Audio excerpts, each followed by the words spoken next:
आप सभी को राम राम। तो देखो, एमपीपीएससी मेंस के लिए आप तैयारी कर रहे हो तो पेपर 2 जिस जो पॉलिटी है, पॉलिटी में यूनिट 4 और 5 एमपी पॉलिटी, उसमें बहुत ज़्यादा डाउट होता है कि कहाँ से पढ़ें, कैसे पढ़ें, कितना पढ़ें। तो मैंने तो एक बुक का रिव्यू कर दिया था ऑलरेडी। अब आज आपके सामने मैं एक और बुक लाया हूँ एमपी पॉलिटी की, जो कि है सत्येंद्रनाथ टैगोर पब्लिशर की, और ये भी है आपकी मध्य प्रदेश की राजनीतिक एवं प्रशासनिक संरचना, ये इसका नाम है। सत्येंद्रनाथ टैगोर पब्लिशर से ये बुक प्रकाशित हुई है। यदि हम इसकी बात करें तो सबसे पहले मैं आपको एक्चुअली मैं आपको दिखा देता हूँ इसके इंडेक्स, है ना। तो आप यहाँ से इंडेक्स चेक कर सकते हैं। यहाँ पे इंडेक्स दिया गया है। इंडेक्स में आपको पहले देखने को मिलेगा भारत के एकीकरण। भारत के एकीकरण के साथ साथ आपको मिलेगा राज्य की कार्य, सेकंड जो चैप्टर है, राज्य की कार्यपालिका, राज्य विधायिका, राज्य की न्यायपालिका, मतलब कार्यपालिका, विधायिका, न्यायपालिका। ठीक, इसके बाद आपको मिलेगा जवाबदेही, जवाबदेही एवं अधिकार। और दूसरा पॉइंट जो एक्सप्लेनेशन है ना, जो आयोग दिए गए हैं उनको यहाँ पे एक्सप्लेन कर दिया गया है। प्लस यहाँ पे आप देखेंगे मध्य प्रदेश का शासन दिया गया है यूनिट 5 का, है ना, जिसमें मध्य प्रदेश के शासन में जितनी भी चीजें हैं वो इसमें मेंशन की गई है, जैसे यहाँ पे दिया गया है। अब मध्य प्रदेश का जैसे ये आपका यूनिट 5 है, इसमें दिया गया है मध्य प्रदेश का प्रशासन, सचिवालय, मुख्य सचिव, सचिव तथा आयुक्त, मध्य प्रदेश में जिला प्रशासन, जिलाधीश की भूमिका, है ना। वैसे इसमें मध्य प्रदेश के प्रशासन को और भी अच्छे से डिटेल में यहाँ पर डिफाइन कर दिया गया है। प्लस मध्य प्रदेश में ग्रामीण स्थानीय स्वशासन, और मध्य प्रदेश का राजनीतिक परिदृश्य मध्य, और जो फोर्थ है मध्य प्रदेश की राजनीति में महिलाओं का योगदान, और मध्य प्रदेश की राजनीति में समसामयिक मुद्दे। ठीक, तो एक्चुअली यदि मैं आपको इस बुक की बात बताऊं तो ये जो बुक है आपकी सत्येंद्रनाथ टैगोर पब्लिशर की जो बुक है एमपी की पॉलिटी के लिए, ये जो मेंस के लिए, मेंस यूनिट 4 और यूनिट 5, इसके लिए सफिशियंट है। कई जगह मुझे ऐसा लगा कि कई जगह डेटा ज़्यादा दिया गया है जहाँ पे आपको सिनॉप्सिस नोट्स बनाने की आवश्यकता होगी, और कई जगह आपका डेटा कम दिया गया है जहाँ पे आपको अपडेट की आवश्यकता होगी। अब मैं आपको बताता हूँ आपको अपडेट की आवश्यकता कहाँ कहाँ होगी।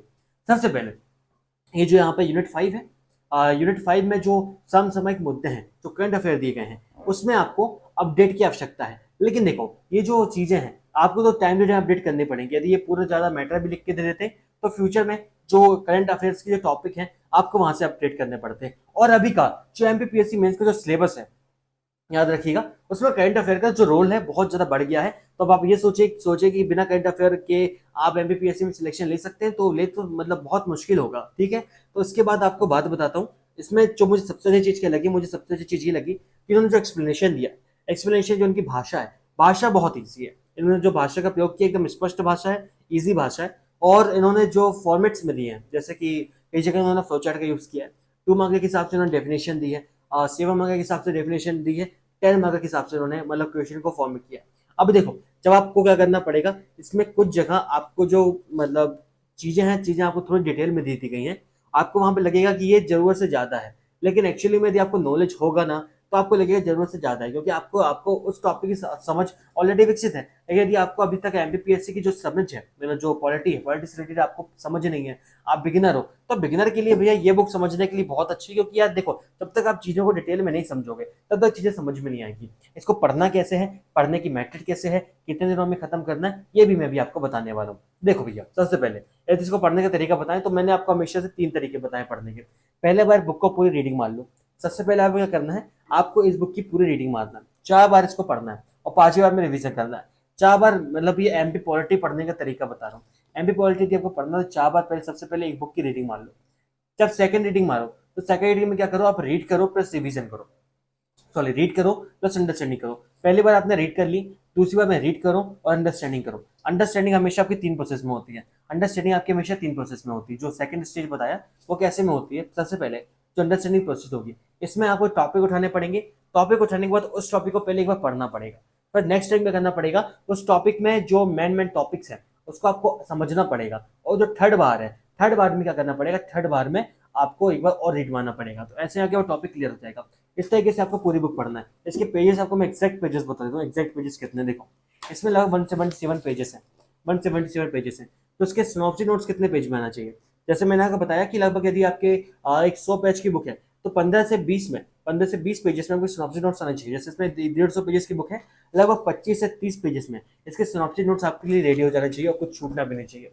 जैसे इसमें जो योजना है, अभी तक जितनी योजनाएं दे दी गई हैं उतनी तो ठीक है, बाकी जो फ्यूचर में जो योजनाएं हैं उनको आपको अपडेट करना पड़ेगा। तो आपको अपडेट यहाँ से अपडेट करते चलना पड़ेगा। तो आप ना एक इनफ स्पेस भी छोड़ दिया करिएगा, जैसे कि साइड में जो आपका कॉलम खड़े कर दीजिए और मतलब कॉलम खींच दीजिए, उसके बाद जो आप कुछ डेटा ऐड करने के लिए छोड़ दीजिएगा पेजेस में। अब देखो मैंने दो चीज बता दी, पहले में करना है, पहले में आपको उसकी रीडिंग करना है। अब एक जो ह्यूमन माइंड की टेंडेंसी है, मैं क्या रिपीट करता हूँ, ह्यूमन माइंड की टेंडेंसी कितने घंटे होती है भैया, 1 घंटे मैक्सिमम वो 20 से 30 पेज पढ़ सकता है, एकदम यदि समझ के पढ़ना हो तो दिमाग में सेट कर दो, लगभग 20 से 30 पेज। तो पढ़ने वाले तो भैया 50 मतलब 40-50 पेज ही पढ़ लेते, लेकिन वो तरह वर्थ नहीं निकलता। लेकिन यदि आपको अच्छे से पढ़ना है कि चीजें आपके दिमाग में जाएं, समझे, तो लगभग 20 से 30 पेज आप पढ़ सकते हो। यदि आप दिन में 3 घंटे भी दे रहे हो तो लगभग आपकी ये बुक की जो फर्स्ट रीडिंग है आपके कितने दिनों में खत्म हो जाएगी, आपकी ये बुक की रीडिंग लगभग 3 दिनों में खत्म हो जाएगी फर्स्ट रीडिंग। सेकंड रीडिंग आपकी कितने दिनों में खत्म हो जाएगी, सेकंड रीडिंग आपकी खत्म हो जानी चाहिए, जो आप रीडिंग में करें वो 2 दिन में रीडिंग खत्म हो जानी चाहिए, 3 तो 5। और एक और आप रीडिंग करेंगे है ना, जो आप सातवीं मतलब जो आप फिर आप अंडरस्टैंडिंग करेंगे, अंडरस्टैंडिंग में तो मैंने आपको बताया टॉपिक वाइज करना है, टॉपिक वाइज भी ऐसा करना कि जो चीजें पहले आप क्या करना, पहले जो चीजें मेंस में हैं और लेकिन प्रीलिम्स में नहीं दी गई हैं, पहले उनको पढ़िएगा, उन टॉपिक को पढ़िएगा, रीड करिएगा, फिर उसके बाद उस टॉपिक को समझिएगा, उस टॉपिक को समझने के बाद एक बार और रीड करिएगा। फिर जो थर्ड स्टेज पहुंचते हैं, थर्ड स्टेज में आपको पेंसिल से क्या करना है, पेंसिल से इंपॉर्टेंट हेडिंग और इंपॉर्टेंट हेडिंग को आपको अंडरलाइन करते चलना है, ठीक है, पेंसिल से आपको इंपॉर्टेंट हेडिंग को अंडरलाइन करते चलना है। और उसके बाद क्या करना है, उसके बाद आपको जो हाईलाइटर है, जब आपने एक पूरी बुक को अंडरलाइन कर दिया तो हाईलाइटर से आपको इस बुक को हाईलाइट करते चलना है। हाईलाइट कैसे करते चलोगे कि आपने जो हेडिंग्स है, हेडिंग को हाईलाइट कर दिया, सब हेडिंग्स को हाईलाइट कर दिया, सब हेडिंग से यदि अंदर में जैसे वही आपका अच्छे से इंट्रोडक्शन दिया, इंट्रोडक्शन को आपने हाईलाइट कर दिया, प्लस बॉडी के पॉइंट्स हाईलाइट कर दिए, यदि बॉडी के पॉइंट्स के अंदर कुछ चीजें अच्छे से डिफाइन है तो आपने उनको हाईलाइट कर दिया। इसके साथ साथ एक कंक्लूजन अच्छा खासा दे दिया होगा तो उसको कहीं से अच्छा लग रहा है कि कंक्लूजन का वर्क कर सकता है तो उसको भी आप हाईलाइट कर दो। ये हो गया आपके 3 स्टेज। और जो कि फोर्थ स्टेज है, फोर्थ स्टेज में आप बनाएंगे सिनॉप्सिस नोट्स। और सिनॉप्सिस नोट्स कैसे बनाना है, सिनॉप्सिस नोट्स आपको बनाना है फ्लो चार्ट में। और फ्लो चार्ट में कैसे बनाना है वो भी बताता हूँ। देखो जैसे एक पेज है आपका, मान लो कि बात ये आपका एक पेज है, ठीक है। अब इसमें आप क्या करोगे, सबसे पहले इसमें आप जो एक टॉपिक का नाम लिखोगे, जैसे यहाँ पे लिखा सत्येंद्रनाथ टैगोर पब्लिशर, मान लो कि ये आपका टॉपिक, यहाँ आपने टॉपिक लिखा, टॉपिक के बाद वो चीज क्या है, एक्चुअली वो टॉपिक है क्या, इसकी डेफिनेशन या फिर कंसेप्ट का कहता है, एक लाइन की डेफिनेशन। यदि इसमें नहीं है तो भी आपको देख के लिखना पड़ेगा और चीज के बारे में लिखना पड़ेगा। यदि कुछ चीज की डेफिनेशन नहीं दी गई है, वैसे दी तो गई है मोस्टली मैंने देखा है, लेकिन यदि नहीं दी गई है तो उसकी डेफिनेशन लिखना।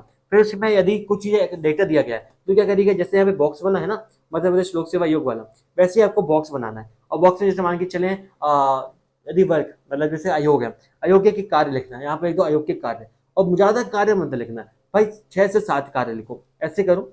ये तो आप ऐसे पॉइंट करके 1 2 3 4 5 6 7 सिंपल सिंपल 7 पॉइंट लिख दो। और 7 पॉइंट ऐसे लिखना कि कल को यदि आपको उनको एलाबोरेट करने में आए तो उनका एलाबोरेशन भी आना चाहिए। उसके बाद आलोचनाएं लिख दो, सुधार लिख दो। लगभग मुश्किल से आपके एक पेज में आपका एक अयोग खत्म हो जाएगा। और सेम आपको करना है किसमें, प्रशासन में करना है। कई जगह डेटा ज्यादा दे दी गया, वो कहाँ डेटा ज्यादा दे दी गया ये बता दो। जैसे कि जो सीएम है, सीएम और जो राज्यपाल है, इनका डेटा तो मतलब सब जगह दिया गया है, वहां तो पढ़ना ही पढ़ना है। इसमें एक जगह डेटा ज्यादा दिया गया और वो है आपका न्याय, मतलब जो विपक्ष है, क्या बोलते हैं, जो विधानसभा अध्यक्ष है, उनका भी डेटा दे दिया गया है।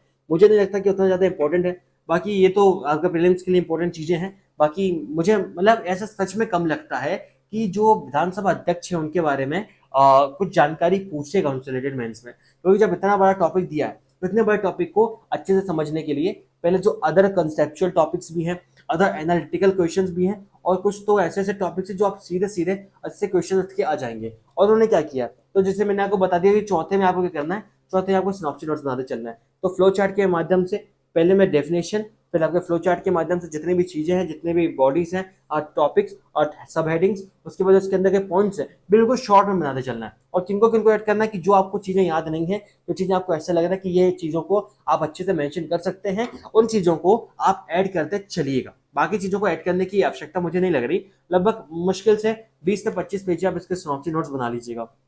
और यदि अभी तक आपने हमारा टेलीग्राम चैनल ज्वाइन नहीं किया तो टेलीग्राम चैनल ज्वाइन कर लीजिएगा, क्योंकि टेलीग्राम चैनल में मैं आपको डेली एमपीपीएससी मेंस के टारगेट देता हूँ। साथ साथ मैंने आपके इसके जो सिनॉप्सिस नोट्स है ना, मतलब सिनॉप्सिस नोट्स भी मैंने अपने एप्लीकेशन पीएससी स्वर्ग, जिसके लिंक मैंने नीचे डिस्क्रिप्शन में दे दी है, वहां पर मैंने अपलोड कर दिए। तो आप वहां से देख के भी आइडिया ले सकते हैं कि भैया सिनॉप्सिस नोट्स कैसे बनाना है। तो वहां से आइडिया ले लो, फिर इस बुक को पढ़ लो, इस बुक को पढ़ने और सिनॉप्सिस नोट्स बना लो, आपके सिनॉप्सिस नोट्स कंप्लीट हो जाएंगे। क्योंकि आप जो सिनॉप्सिस नोट्स आप बनाओगे वो आपके लिए ज्यादा वर्थ इट होगा इसको पढ़ के, क्योंकि आपको पता रहेगा कि इस बुक में आपने क्या चीज छोड़ी है। और यदि कल को यदि आपको वो चीज पढ़ना है तो आप इस बुक को ओपन करोगे, आसानी से पढ़ सकते हो।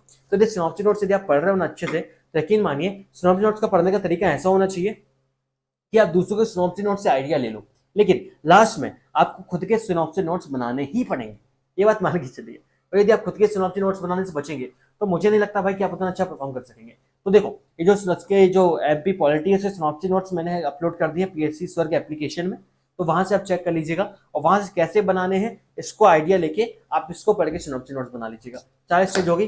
5वें स्टेज में क्या करना है, इसके जो लास्ट के क्वेश्चंस है इसके क्वेश्चंस को पढ़ना है और क्वेश्चंस को पढ़ने के बाद जो आपने सिनॉप्सी नोट्स बनाया है उससे आपके आंसर क्लिक हो रहा है कि नहीं हो रहा है उसको कर लेना है, ठीक है। और 6वीं 7वीं बार में मुश्किल से आपको इसको पढ़ने में 2 दिन लगेंगे क्योंकि आपको ऑलरेडी हेडिंग सब हेडिंग आपको क्लियर है, अंदर क्या है डेटा आपने 5 हेडिंग तो ऐसे ही इसकी क्लियर कर ली होगी, तो लगभग आपको 1 से 2 दिन लगेंगे, वो भी 3-3 घंटे भी दोगे तो एनफ रहेगा। तो क्या आप 40-40 पेज ही पढ़ोगे ना, आप 35-30 पेज ही पढ़ोगे लगभग, तो 2 दिन में यदि आप 3-3 घंटे भी दे दिए तो आपकी 1 यूनिट आराम से कंप्लीट हो जाएगी।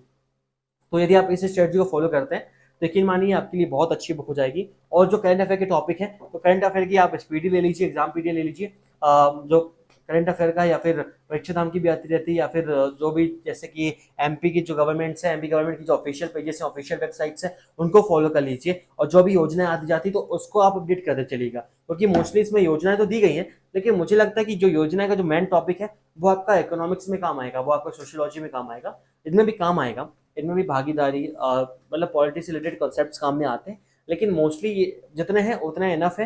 लेकिन इसी में भी आप एक काम करिएगा, इसमें भी आप ऐड करते चलिएगा, क्योंकि भाई क्या होता है जब एक चीज को 10 जगह पढ़ते हैं तो वो चीजें हमें और आसानी से याद हो जाती है। यदि आप इस स्ट्रेटजी को फॉलो करेंगे ना तो मुझे लगता है आप ज्यादा अच्छे से परफॉर्म कर पाएंगे। तो चलिए ठीक है, वीडियो को मैं यही एड करता हूँ, मिलते हैं फिर अगली वीडियो में। और यदि अभी तक आपको मेरी वीडियो अच्छी लगी हो ना तो नीचे कमेंट कर देना वीडियो कैसी लगी, या किसी चीज में डाउट है तो डाउट पूछ लेना कि भैया ये डाउट है इसका क्लियर कर दो, और मुझे जैसे ही टाइम मिलेगा मैं इसकी वीडियो बना के अपलोड कर दूंगा। ठीक है मेरे भाई, तो मिलते हैं अगली वीडियो में। और यदि आपने वीडियो देखो वीडियो यदि शेयर करना चाहो तो वीडियो शेयर भी कर देना, क्योंकि लाइक आपके ऊपर डिपेंड करता है, सब्सक्राइब भी आपके ऊपर डिपेंड करता है, लेकिन वीडियो शेयर कर दीजिएगा, मैं रिक्वेस्ट करता हूँ। तो ये हो सकता है कि जिनके पास ये बुक हो इस स्टडी से उनको हेल्प मिल सके। ठीक है मेरे भाई, तो थैंक यू सो मच, मिलते हैं अगले वीडियो में, तब तक के लिए जय हिंद, जय भारत, वंदे मातरम।